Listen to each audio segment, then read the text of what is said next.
नमो हरिहंताणम, नमो सिद्धाणम, नमो आर्याणम, नमो उज्जैनम, नमो लोहे सव्वसावणम। मंगलम भगवान वीरो, मंगलम गौतमो गणी, मंगलम कुंद कुंदार्यो, जैन धर्मोस्तु मंगलम। सर्वमंगल मांगल्यम सर्वकल्याणकारकम, प्रधानम सर्वधर्माणम, जैनम जयतु शासनम।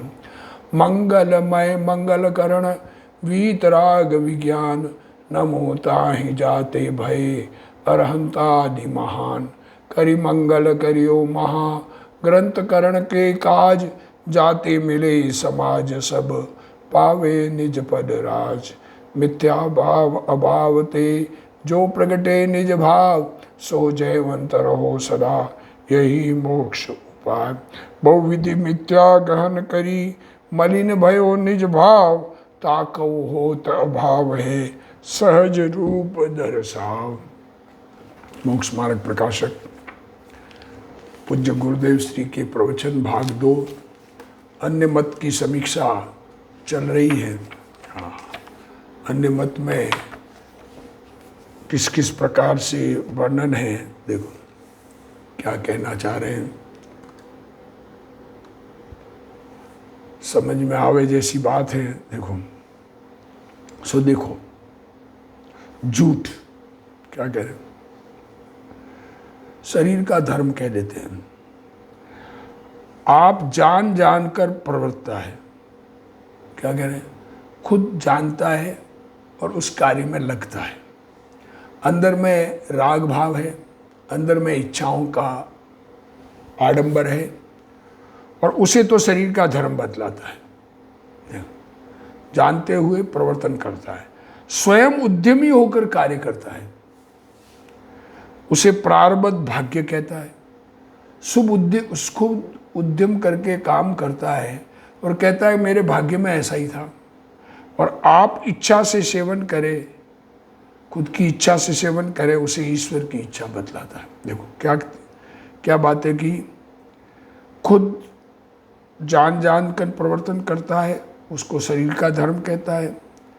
उद्यमी होकर प्रवर्तता है और कहता है भाग्य ऐसा ही था। और इच्छा है और वो कहता है ईश्वर की इच्छा है। खुद की इच्छा है और कहता है ईश्वर की इच्छा है। विकल्प करता है और कहता है हमको तो विकल्प नहीं करना। सो धर्म का आश्रय लेकर विषय का कषाय सेवन करना है। नाम तो धर्म का और सेवन विषय कषाय का, इसलिए ऐसी झूठी युक्ति बनाता है। यदि अपने परिणाम किंचित भी न मिलाए तो हम इसका कर्तव्य माने।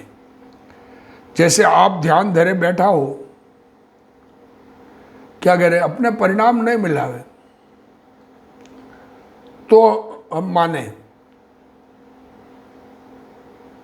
कि ये इसका कर्तव्य नहीं है।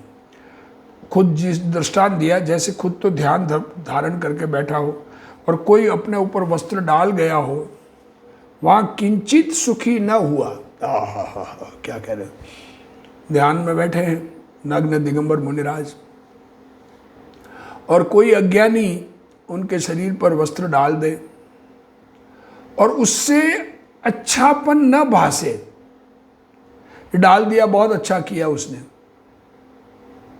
ऐसा न लगे, वहां तो उसका कर्तव्य नहीं है। हाँ, यह सच है। और आप वस्त्र को अंगीकार करके पहने, खूब वस्त्र ले, खुद ग्रहण करके पहने, अपनी शीतादिक वेदना मिटाकर सुखी हो।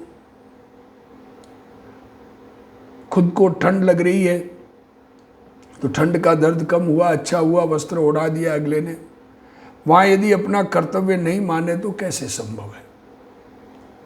तथा कुशील सेवन करना, अभक्ष भक्षण करना इत्यादि कार्य तो परिणाम मिले बिना होते नहीं। कुशील सेवन, स्त्री आदि का सेवन जैसे जैसे ही कर लेते हैं, कहते हैं बस स्त्री सुख पाएगी, वहाँ अपना कर्तव्य कैसे न माने। इसलिए यदि काम क्रोध आदि का अभाव ही हुआ हो तो वहाँ किन्हीं क्रियाओं में प्रवृत्ति संभव ही नहीं है। काम क्रोध आदि खुद से मिट गए हों तो कोई क्रिया में प्रवृत्ति संभव नहीं है। और यदि काम क्रोध आदि पाए जाते हैं तो जिस प्रकार ये भाव थोड़े हो तदनुसार प्रवृत्ति करना, स्वच्छंद होकर इनको बढ़ाना युक्त नहीं है। तथा कई जीव,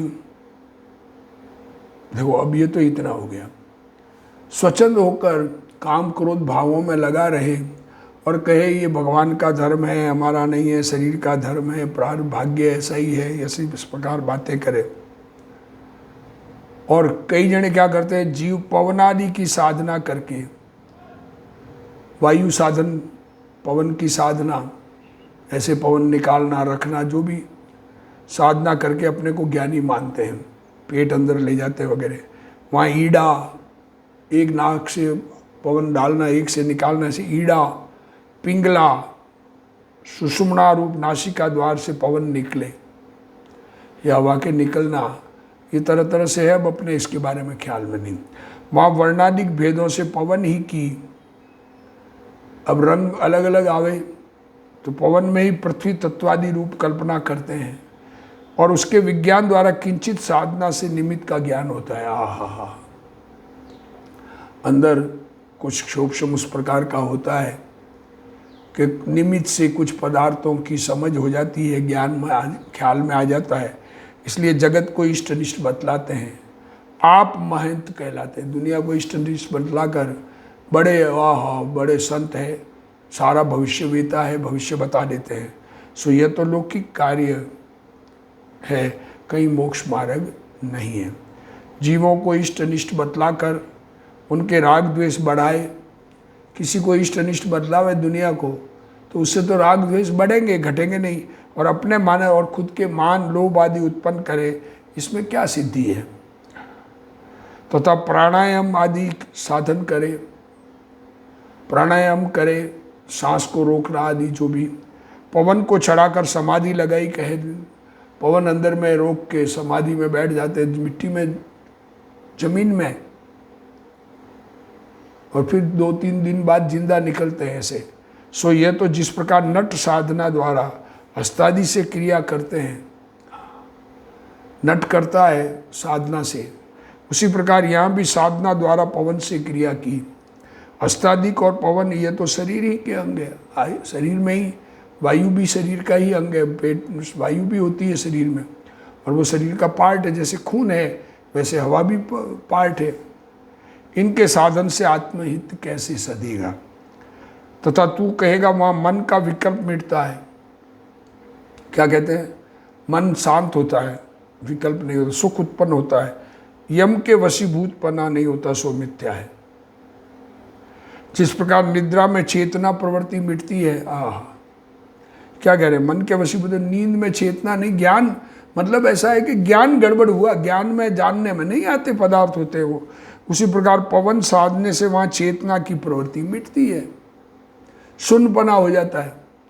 वहाँ मन को रोक रखा है, मन रोक रखा है, कुछ वासना तो मिटी नहीं अंदर में से, परिणामों में इच्छाओं का अभाव हुआ नहीं है, इसलिए मन का विकल्प मिटा नहीं कहते। और चेतना बिना सुख कौन भोगता है। अब चेतना ही बंद हो गई,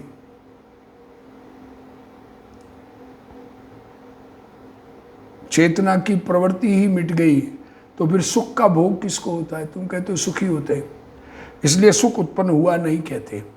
तथा इस साधना वाले तो इस क्षेत्र में हुए हैं। देखो ये जो साधना पवन आदि की करते हैं, ये साधना वाले यहाँ बहुत हुए हैं, उनमें कोई अमर दिखाई नहीं देता, उनकी भी आयु पूरी होती है।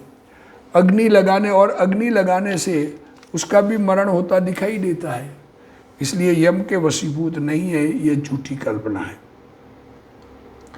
तथा यहाँ साधना में किंचित चेतना रहे, वहाँ साधना में शब्द सुने। देखो ये साधना करते वक्त ज्ञान का उपयोग थोड़ा सा, देखो जैसे बेहोशी में ज्ञान का उपयोग चला जाता है ना, इंद्रियों से कट जाता है, वैसे ही ज्ञान का उपयोग इंद्रियों से कट गया पर थोड़ा सा रहे तो अनंत नाद बतलाता, तो आवाज़ आती है कान में। सो जिस प्रकार वीणादि के शब्द सुनने से सुख मानना है, उसी प्रकार उसके सुनने से सुख मानना है। यहाँ तो विषय पोषण हुआ, परमार्थ तो कुछ नहीं है। तथा पवन के निकलने प्रविष्ट होने में सोहम ऐसे शब्द की कल्पना करके उसे अजपा जाप कहते हैं। सो हम ऐसा जिस प्रकार तीतर के शब्द में तू ही शब्द की कल्पना करते हैं, वही तीतर अर्थ का अवधारण कर ऐसा शब्द नहीं कहता। कहीं कोई तीतर उस शब्द को जानकर ऐसा तू ही नहीं कहता, तीतर शब्द बोलता है और वो तू ही मान लेते हैं उसको। उसी प्रकार यहाँ सोहम शब्द की कल्पना है, कुछ पवन अर्थ अवधारण करके ऐसे शब्द नहीं कहते। अब वायु कोई ऐसे शब्द धारण करके शब्द नहीं कहते, वायु से शब्द उस प्रकार का कथन नहीं होता। तथा शब्द जपने सुनने से ही तो कुछ फल प्राप्ति नहीं होती, शब्दों से ही प्राप्ति नहीं होती, अर्थ का अवधारण करने से फल प्राप्ति होती है। सोहम शब्द का अर्थ तो यह है, सो मैं हूँ। सोहम का क्या अर्थ है? सो मैं हूँ। वहाँ ऐसी अपेक्षा चाहिए कि सो कौन, किसी को कहें सो मैं हूँ तो सो कौन, तब उसका निर्णय करना चाहिए, क्योंकि तत् शब्द को और यत शब्द को नित्य संबंध है। इसलिए वस्तु का निर्णय करके उसमें अहम बुद्धि धारण करने में सोहम शब्द बनता है। आत्मा का निर्णय करके आत्मा में अपनापन आवे तो सोहम शब्द बने। वहाँ भी आपको आप रूप अनुभव करे, शब्द उच्चारण से मतलब नहीं, आत्मा को अपने रूप अनुभव करे, वहाँ तो सोहम शब्द संभव नहीं है। हाँ, जब अपना अनुभव करे तो फिर सोहम शब्द की जरूरत कहाँ है? ये शरीर में अपनापन अनुभव करता है तो ये थोड़ी मानता है, बार बार कहता है ये मैं। पर को अपने रूप बतलाने में सोहम शब्द संभव है। जैसे पुरुष आपको आप जाने, वहाँ सो मैं हूँ ऐसा किस लिए विचारेगा? कोई अन्य जीव जो अपने को न पहचानता हो, देखो आत्मा जिसके ज्ञान में नहीं आया हो और कोई अपना लक्षण न जानता हो, आत्मा का लक्षण नहीं जानता हो, तब उससे कहते हैं जो ऐसा है सो मैं हूँ। उसी प्रकार यहाँ जानना। तथा कोई ललाट, भ्रमर और नासिका के अग्र को देखने के साधन द्वारा त्रिकुटी आदि का ध्यान हुआ कहकर परमार्थ मानते हैं। ये इसमें साधना हो जाती है। वहाँ नेत्र की पुतली फिरने से मूर्तिक वस्तु देखी, आँख की पुतली इधर उधर होके मूर्तिक वस्तु दिखी, उससे क्या सिद्धि है? तथा ऐसे साधन से किंचित अतीत अनागत आदि का भी ज्ञान। ऐसे साधन करने से कुछ भूत भविष्य का ज्ञान में जानपना होता है और जो बोले वो सिद्ध हो जाए, जो बोले वैसा कार्य हो जाए, वचन सिद्धि हो, ऐसा उदय, ऐसा उस पुण्य का उदय इस प्रकार का हो। वो पृथ्वी आकाश आदि में गमनादि की शक्ति हो, जमीन में घुस के चलने की, आकाश में चलने की शक्ति किसी को प्रकट हो जाए, ये भी होता है। वह शरीर में आरोग्य आदि को, शरीर निरोग रहे, जैसे बाबा रामदेव उस साधना से, पवन की साधना से शरीर ठीक होता है ऐसा कहते हैं। तो यह तो सब लौकिक कार्य है, ये सब कार्य जितने भी कहे ये सब लौकिक कार्य है, परमार्थ इससे सिद्ध नहीं होता, आत्मा का कल्याण नहीं होता, ये कहना चाह रहे हैं। देवादिक को स्वयं ही भी ऐसी शक्ति पाई जाती है, देव है, देव गति में तो ऐसी शक्ति सब पाई जाती है। अतीत अनागत का ज्ञान भी क्या कहें, भूख आदि लगती नहीं है, लंबी आयु है। हाँ, इसमें कुछ अपना भला तो होता नहीं है। भला क्या हुआ आत्मा का, ये बात विचारने की। भला तो विषय कषाय की वासना मिटने पर होता है। हाँ, क्या कह रहे पंडित जी? भला तो तब हो जब विषय कषाय की वासना मिटे, मतलब विषय इच्छा और कषाय इच्छा समाप्त हो। ये तो विषय कषाय का पोषण करने के उपाय है, बाहर में शरीर आदि के उपाय करते हैं, ये तो विषय कषाय पोषण करने का उपाय है।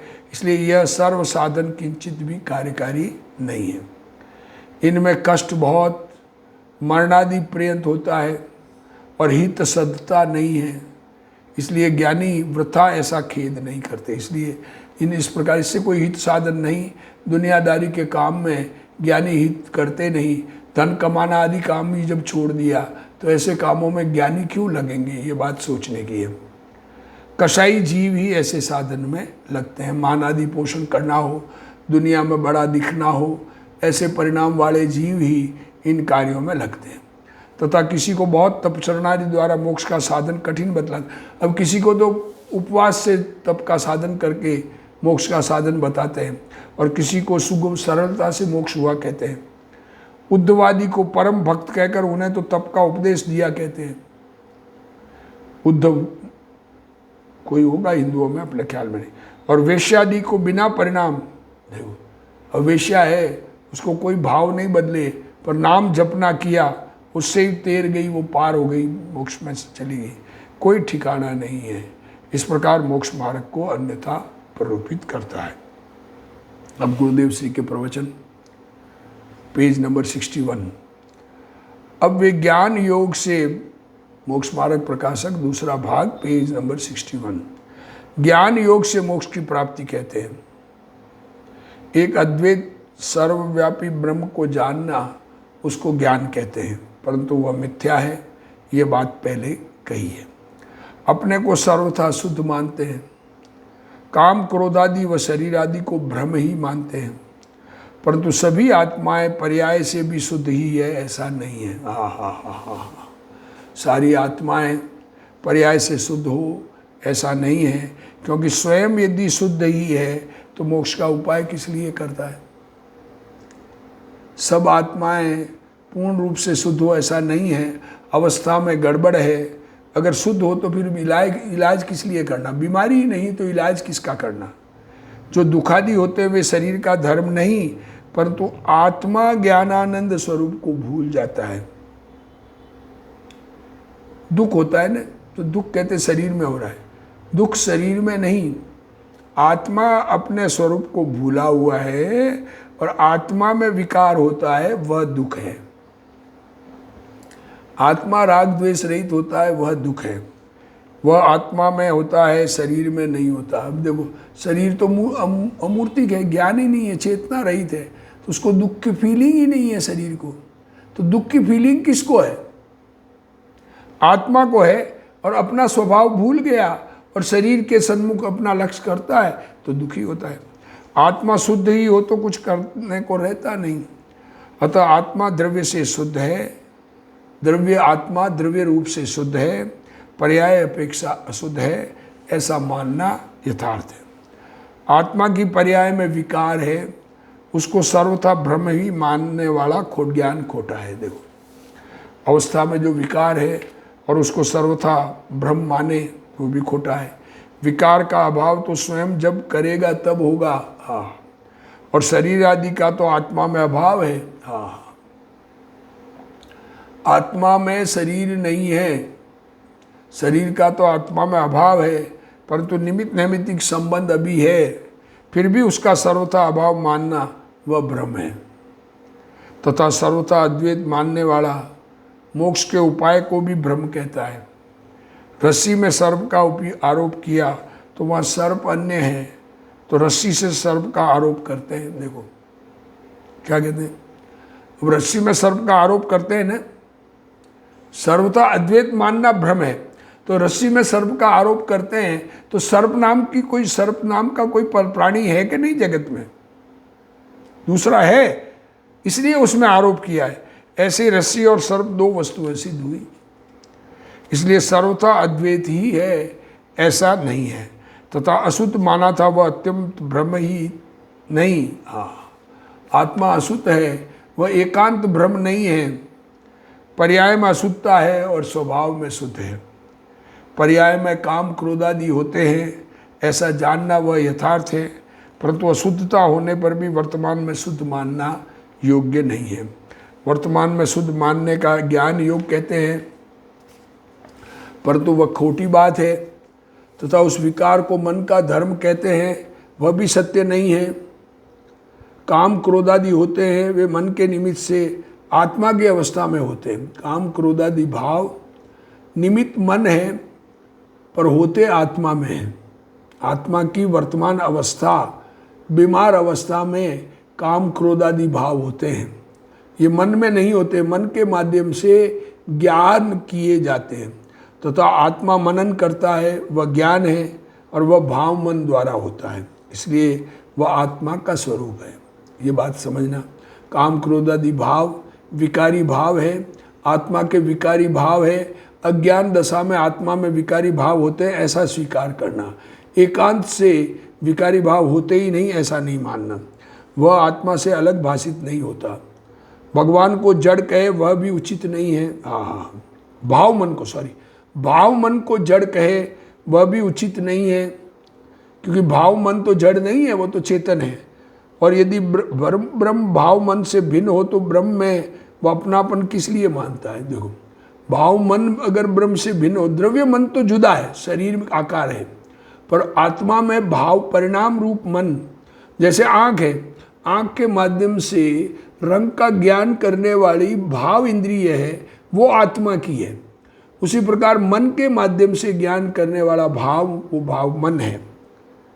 इसलिए ब्रह्म छोड़कर शरीर आदि जड़ का स्वरूप है और आत्मा इंद्रियों द्वारा ज्ञान करता है। देखो, ब्रह्म छोड़कर शरीर आदि जड़ है, आत्मा इंद्रियों द्वारा ज्ञान करता है, वह आत्मा का स्वरूप है, ऐसा निर्णय करना।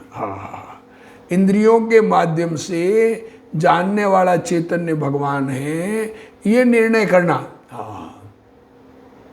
इंद्रियां ही, ज्ञान इंद्रियों में नहीं है, इंद्रियों के माध्यम से आत्मा जानता है, पर वो ज्ञान खंड खंड है। तो अखंड ज्ञान की आराधक उस खंड खंड ज्ञान को देखना बंद करता है, वो होता है, उसकी स्वीकृति है। द्रव्य दृष्टि से बंध मुक्ति का आत्मा का स्वभाव है नहीं। आत्मा को द्रव्य से देखे तो न तो बंधा है न मोक्ष होना है। बंध मुक्ति पर्याय में है, अवस्था में है, इसलिए त्रिकालिक की दृष्टि से वह आत्मा का स्वरूप नहीं है, ऐसा मानना। कोई ब्रह्म है और वो अद्वैत अलग है, ऐसा नहीं। मेरा चैतन्य भगवान आत्मा ही, द्रव्य दृष्टि से हम देखें, उस आत्मा को देखें तो आत्मा में कोई बंधन हुआ ही नहीं है, क्योंकि वो तो वर्तमान अवस्था का है। पर्याय दृष्टि से, पर्याय से देखें तो ज्ञान की पर्याय और काम क्रोध आदि की पर्याय होती है, वह आत्मा की है, ऐसा यहाँ कहा है। इस प्रकार दोनों बातों को बराबर समझना चाहिए। समय सार में गुणस्थान आदि को पुद्गल के परिणाम कहा है।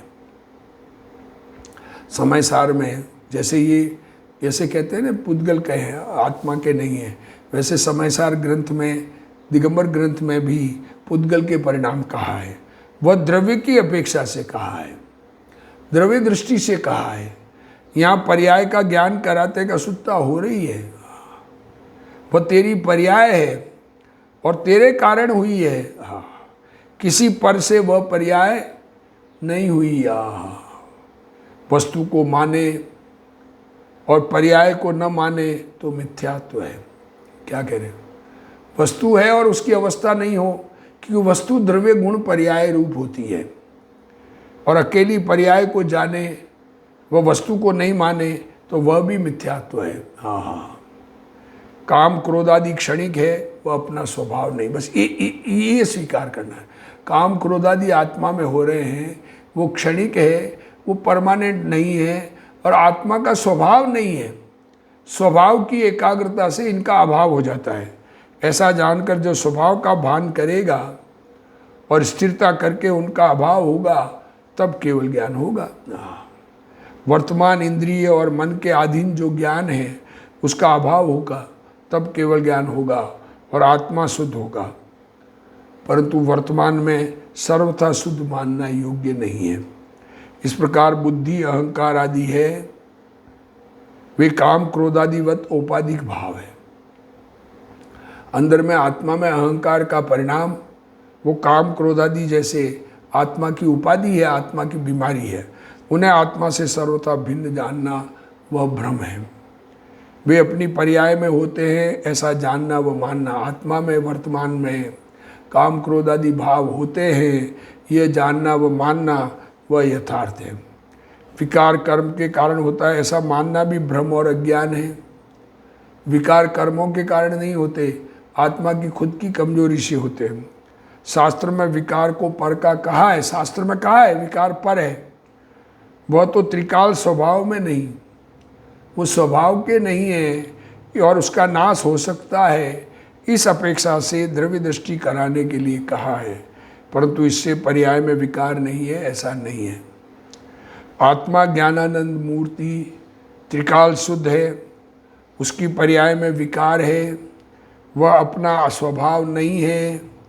ऐसा द्रव्य दृष्टि पूर्वक चारित्र और वीतरागता बढ़ गई है और इतना आनंद बढ़ गया है कि शरीर का लक्ष्य छूट गया है और शरीर में नग्न दशा उसके कारण हो गई है।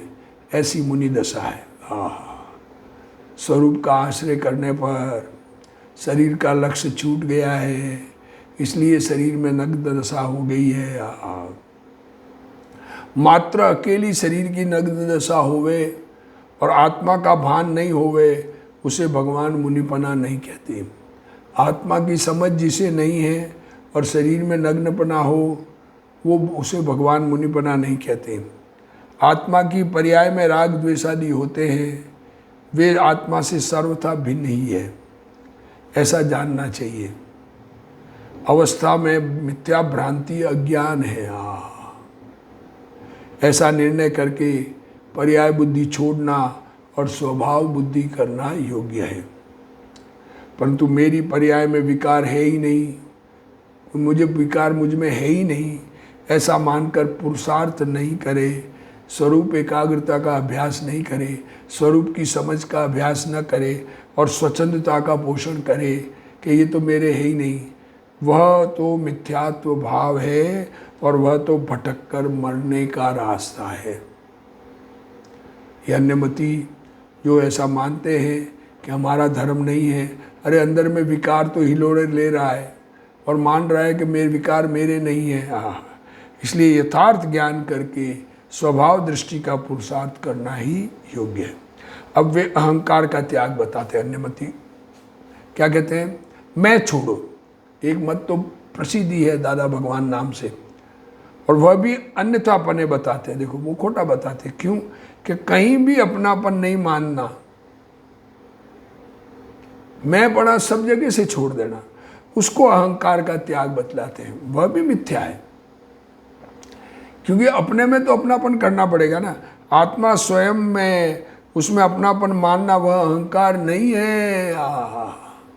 आत्मा में अपनापन मानना अहंकार नहीं है। स्वयं अपने द्रव्य क्षेत्र काल भाव से है और पर के द्रव्य क्षेत्र काल भाव से नहीं है, वह भी स्वयं है, ऐसा मानना वह सच्चा ज्ञान है।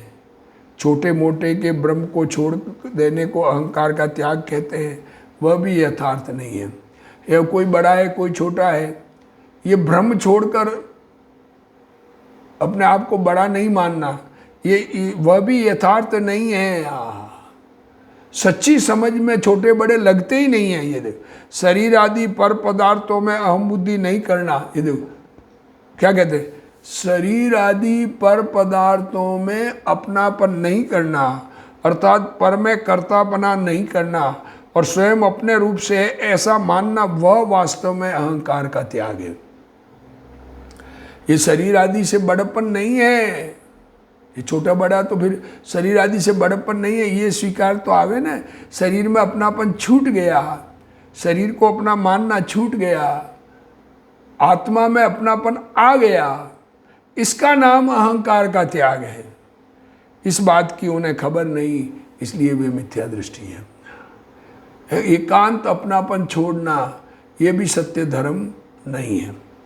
आत्मा चैतन्य मूर्ति ज्ञान स्वरूप है, वह मैं हूँ। मैं चैतन्य भगवान हूँ और शरीर की क्रिया शरीर से होती है, आत्मा उसका कर्ता नहीं, ऐसा मानना वह अहंकार का वास्तविक त्याग है। शरीर की क्रिया आत्मा की नहीं है और शरीर आत्मा का नहीं है।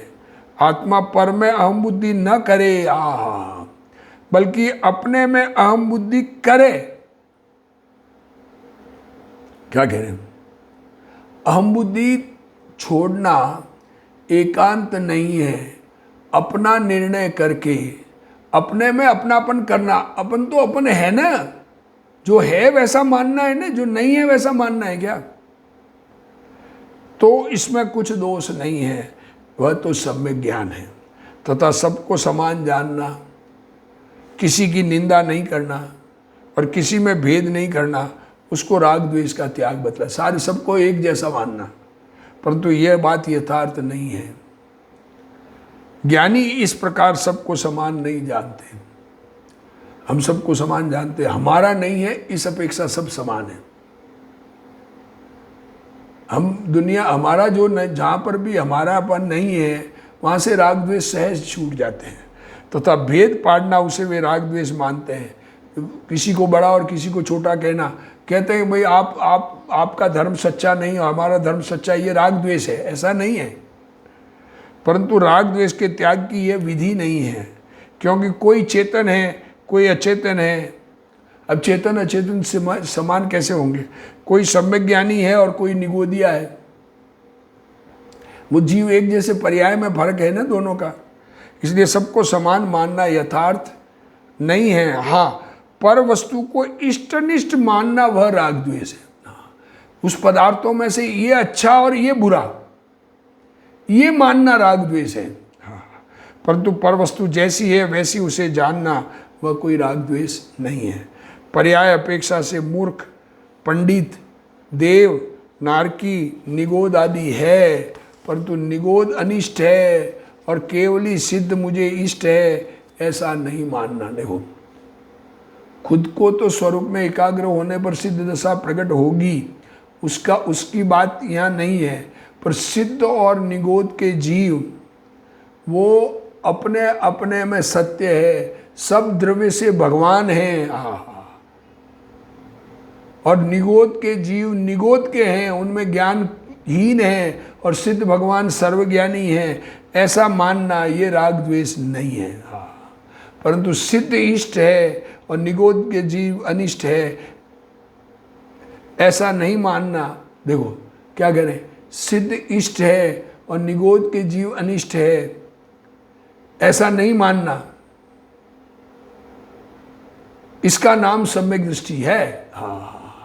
इष्ट बना छूटे, इष्ट अनिष्ट बना छूटे पर द्रव्यों में, इसका नाम सम्यक दृष्टि है। सच्ची दृष्टि में पर द्रव्यों में इष्ट अनिष्ट, क्योंकि जो मेरा नहीं उसमें इष्ट अनिष्ट बना क्या, ये बात समझ में आ। जो मेरा है उसमें इष्ट अनिष्ट बना होता है।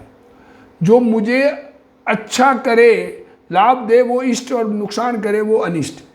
तो ये पदार्थ जो मेरे नहीं है और मुझे, तो मुझे कोई लाभ नुकसान कर ही नहीं सकता जगत का पदार्थ, और मेरे है नहीं, इसलिए इष्ट अनिष्ट बना छूट गया। उसी का नाम राग द्वेष का त्याग है। ऐसी सच्ची दृष्टि हमें प्राप्त हो, इसी भावना के साथ आज का स्वाध्याय पूर्ण करते हैं। हे जिनवाणी भारती तोई जपू दिन रैन, जो तेरा शरणा गहे सो पावे सुख चैन। जा वाणी के ज्ञान ते सूझे लोकालोक, सो वाणी मस्तक नमो सदा देत हूँ टोक। जिनवाणी मात की जय।